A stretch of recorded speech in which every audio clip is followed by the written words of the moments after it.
The nonprofit organization Amplify Voices looks to help tell the stories of marginalized groups, including survivors of human trafficking, which is the subject of a new documentary titled The Journey. Joining us now, the founder of Amplify Voices, Deborah Shapiro, and survivor Sherry Scott.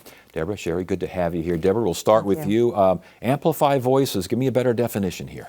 Yeah, we are what we call an advocacy incubator. And what we do is help give marginalized communities, those individuals who have been typically swept under the carpet, those conversations people don't want to have.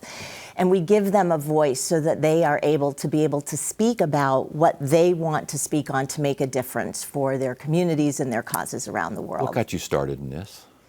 Well, it was actually a conversation. I've been in the speaking industry for about 16 years, and so that's what my background has been in. And it was about 3.5 years ago, I was having a conversation with a dear friend of mine who had been trafficked. She was in her 60s at this point in time and was retiring and wanted to figure out what she was going to do with the next chapter of her life. And I said, well, I know you want to work with young girls and women. Why don't I help you write a talk that you have? It's in your back pocket in the event that you meet someone. And it was actually her response that had me start this nonprofit. She raises her hands and she says, I'm sorry, I can't talk about that. Yeah. After 50 years of having been silent, and she still can't talk about it. Yeah, and I want to get to the journey here in a second, but Sherry, tell us, as much as you can, as comfortable as you are, tell us about your story and the ability to talk about your story now as opposed to maybe where you were in the past. So my story is a little bit different. I didn't realize that I had been trafficked as a child because all of my abuse took place inside my home or inside my religion or inside my neighborhood or school.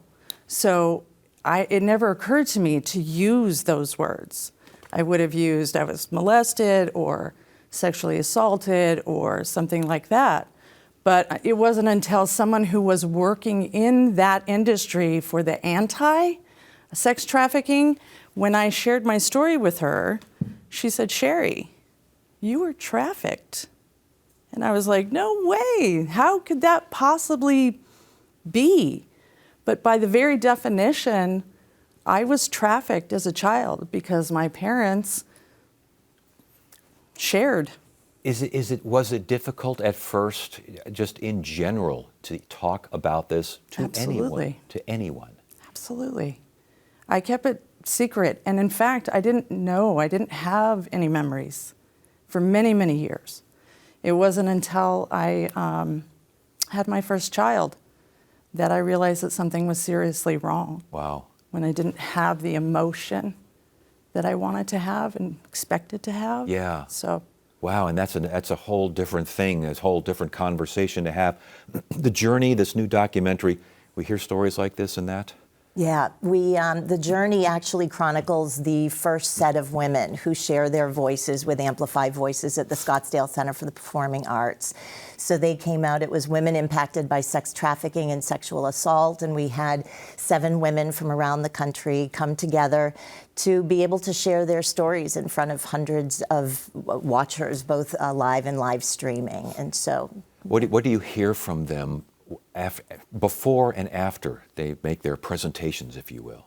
It's pretty exciting to watch, actually. It's during the process we have what we call the dip, where it's some place that everybody wants to leave. They want to get out of the program because it's confronting. Yes. It's triggering to be able to go back and tell those stories. But the more that people share, the more that they tell their authentic truth, and it's met with love and respect. That is the difference that it makes. And as soon as they are able to tell that story, even for the first time, there's a freedom that exists for them on the other side that didn't exist before they could tell that story. Yeah, and confidential, supportive, that kind of a community, that had to make a big difference for you. It was huge. It was really the first safe space that I could share my story and not feel like I was going to be judged for it.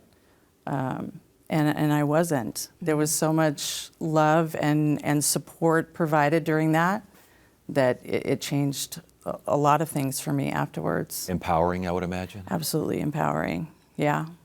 Yes. And does it feel as if just being able to speak about this and raising your voice, if you're amplifying your voice, Is it kind of a demarcation in your life, a different, just a sea change in your life?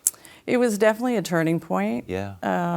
I've done a lot of things since then that have continued to expand, the direction that I'm heading. But yeah, it was definitely impactful.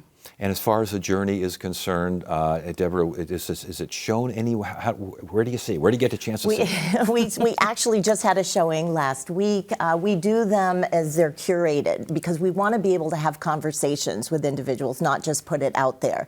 So we are going to be having another showing. We typically have it at the Majestic Theater in Tempe. We'll probably be having another one in May when we launch our newest voice, which is the voice of mental wellness. And that's the last question I wanted to ask you about this. So it's not human trafficking alone. Marginalized voices in general. Yes. So we started with the voice of women impacted by sex trafficking and sexual abuse. We then partnered with the Diocese of San Diego and the University of San Diego to give voices to the formerly incarcerated. And in 2023, we were approached by the chief of breast surgery at NYU Medical to give voices to women impacted by breast cancer. So this year, coming into 2024, while we continue to give these voices, we are also going to be launching the newest voice, which is mental wellness. Well, a continued success, Deborah, and Sherry, congratulations, and continued success for you and your kid. Thank you. Yeah, thank you both for joining. Yes, thank you.